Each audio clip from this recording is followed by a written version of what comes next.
Parts of speech conjunction के बारे में कंफ्यूज हैं? कंफ्यूजन दूर करें, कंजंक्शन को समझें। हेलो एवरीवन, आज हम लोग पार्ट्स ऑफ स्पीच के बहुत इम्पॉर्टेंट पार्ट्स कंजंक्शन के बारे में पढ़ेंगे।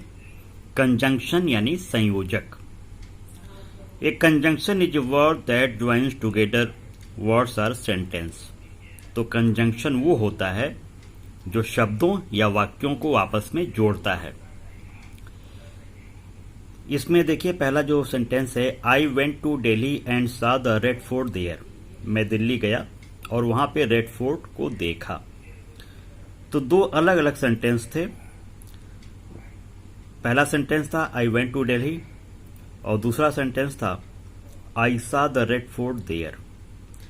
इन दोनों सेंटेंसेस को जब आपस में जोड़ दिया गया तो हो गया I went to Delhi and, और जोड़ दिया गया and saw the red fort there. तो यहां पे एंड कंजंक्शन है। Kinds of conjunction. कंजंक्शन कितने प्रकार के होते हैं? तो कंजंक्शन दो प्रकार के होते हैं। पहला होता है कोऑर्डिनेटिंग कंजंक्शन और दूसरा होता है सब ऑर्डिनेटिंग कंजंक्शन। तो सवाल होता है कि कोऑर्डिनेटिंग कंजंक्शन क्या होता है? कोऑर्डिनेटिंग कंजंक्शन जो होता है, ये समान पद वाले वाक्य या शब्दों को एक दूसरे से जोड़ते हैं। कोऑर्डिनेटिंग कंजंक्शन भी चार प्रकार के होते हैं। पहला है क्यूमुलेटिव कंजंक्शन। इन कंजंक्शन के द्वारा साधारण कथन एक दूसरे से जोड़ते हम लोग हैं। पहला example, she came here and read her book. She came here and read her book. वह यहाँ पे आई और अपनी पुस्तक को पढ़ी। तो एंड, यहाँ पे एंड से दो सेंटेंसेस को जोड़ा गया है। तो एंड यहाँ पे कंजंक्शन है। कौन सा कंजंक्शन है? क्यूमुलेटिव कंजंक्शन है। कौन कौन से क्यूमुलेटिव कंजंक्शन होते हैं? And, both, not only but also, as well as इत्यादि क्यूमुलेटिव कंजंक्शन होते हैं। सेकेंड है कोऑर्डिनेटिंग कंजंक्शन का अल्टरनेटिव कंजंक्शन। अब सवाल होता है कि अल्टरनेटिव कंजंक्शन क्या होता है? विकल्प सूचक संयोजक। तो जिनमें जैसे नाइदर ही, नार, complete your homework, otherwise, run quickly, और, तो नाइदर नार, आइदर आर, अदरवाइज, और, इसे अल्टरनेटिव कंजंक्शन कहते हैं। तीसरा है एडवर्जेटिव कंजंक्शन।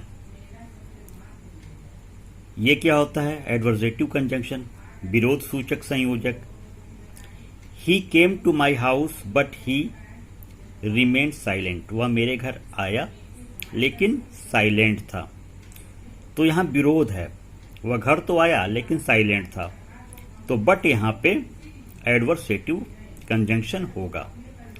इसी तरह he is poor yet he is happy. वह गरीब है यद्यपि वह सुखी है। तो यहां पर भी विरोधाभास है। तो ये एट YET एडवर्सेटिव कंजंक्शन होगा। कौन कौन से हैं एडवर्सेटिव कंजंक्शन? बट, हाउएवर यानी हालांकि, नेवरदिलेस फिर भी, एट फिर भी, एटसेट्रा।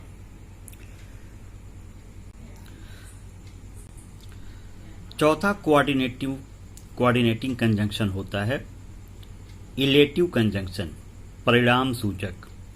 जैसे he did not work hard so he failed. वह कठिन परिश्रम नहीं किया इसलिए फेल हो गया। तो परिणाम आ रहा है, रिजल्ट आ रहा है, इसीलिए यहां पे सो या सो इलेटिव कंजंक्शन होगा। और भी कई सारे इलेटिव कंजंक्शन है, जैसे देयरफॉर, फॉर, एटसेट्रा। अब आते हैं सब ऑर्डिनेटिंग कंजंक्शन पे। आश्रित संयोजक। यह वह संयोजक है जो आश्रित उपवाक्य, सबऑर्डिनेट क्लास को प्रिंसिपल क्लास मुख्य अथवा प्रधान उपवाक्य से जोड़ता है। इसी को सबऑर्डिनेटिंग कंजंक्शन कहते हैं। ये भी 3 प्रकार के होते हैं। पहला है सबऑर्डिनेट नाउन क्लास, दूसरा है सबऑर्डिनेट एडजेक्टिव क्लास और तीसरा है सबऑर्डिनेट एडवर्ब क्लास। अब देखते हैं सबऑर्डिनेटिंग कंजंक्शन में सबऑर्डिनेट नाउन क्लास के बारे में। इन वाक्यों को हिंदी में जोड़ने पर कि, क्या, कहाँ, कैसे इत्यादि शब्दों का प्रयोग होता है। जैसे that he is a thief is known to all, कि वह चोर है सब लोग जानते हैं। तो यहाँ पे दैट क्या होगा? सबऑर्डिनेट नाउन क्लास होगा, क्योंकि दैट यहाँ पे नाउन के रूप में प्रयोग किया गया है। We know that he will attend the function, हम जानते हैं कि वह फंक्शन अटेंड करेगा। यहाँ पे दैट, वी नो अलग सेंटेंस है, ही विल अटेंड द फंक्शन अलग सेंटेंस है, दोनों को जोड़ा गया है दैट से। तो दैट यहाँ पे सबऑर्डिनेट नाउन क्लॉज है, क्योंकि वह के लिए यहाँ पे दैट का प्रयोग किया गया है। दूसरा है सबऑर्डिनेट एडजेक्टिव क्लॉज। तो यहाँ पे क्या होता है? इन वाक्यों में एक क्लॉज दूसरे क्लॉज में आए हुए नाउन या प्रोनाउन की विशेषता बताता है। इसी को सबऑर्डिनेट एडजेक्टिव क्लॉज कहते हैं, क्योंकि ये नाउन या प्रोनाउन की विशेषता बताता है। अब हम आते हैं एग्जाम्पल पे। The boy who was stealing was cot red handed. The boy,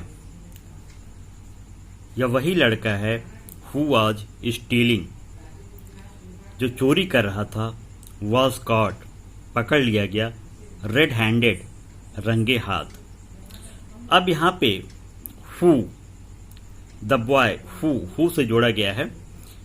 ये विशेषता बता रहा है उस लड़के की कि चोरी, उसने चोरी किया था, इसीलिए यहाँ पे हु सबऑर्डिनेट एडजेक्टिव क्लास के रूप में इसका प्रयोग किया गया है। सेकंड है the pen which I bought is very fine. The pen, ये जो पेन है, विच, जिसे मैंने खरीदा, बहुत अच्छी है। तो यहाँ पे विच पेन की विशेषता बता रहा है कि ये बहुत फाइन है, इसीलिए यहाँ पे विच एडजेक्टिव क्लास होगा। इसी तरह से अगला है सबऑर्डिनेट एडवर्ब क्लास। तो एडवर्ब क्लास किसी दूसरे क्लास में आए हुए वर्ब, एडजेक्टिव या एडवर्ब की विशेषता बताता है। जैसे as soon as I reach the circus it started. As soon as, जैसे ही मैं पहुंचा सर्कस में, ये शुरू हो गया। तो यहाँ पे एज सून एज ये विशेषता बता रहा है कि शुरू हो गया, जो पहुंचा शुरू हो गया, इसलिए यहाँ पे ये एडवर्ब क्लॉज हुआ। He went to Delhi because he wanted to see his brother. वह दिल्ली गया क्योंकि वो अपने भाई से मिलना चाहता था। बिकॉज, यहाँ बिकॉज कंजंक्शन है, क्योंकि ये विशेषता बता रहा है मिलने की, वर्ब की विशेषता बता रहा है, इसलिए एडवर्ब क्लॉज होगा। तो बच्चों, इसको आप पूरा पढ़ेंगे और इसमें एक बात और देख लीजिए कि कौन कौन से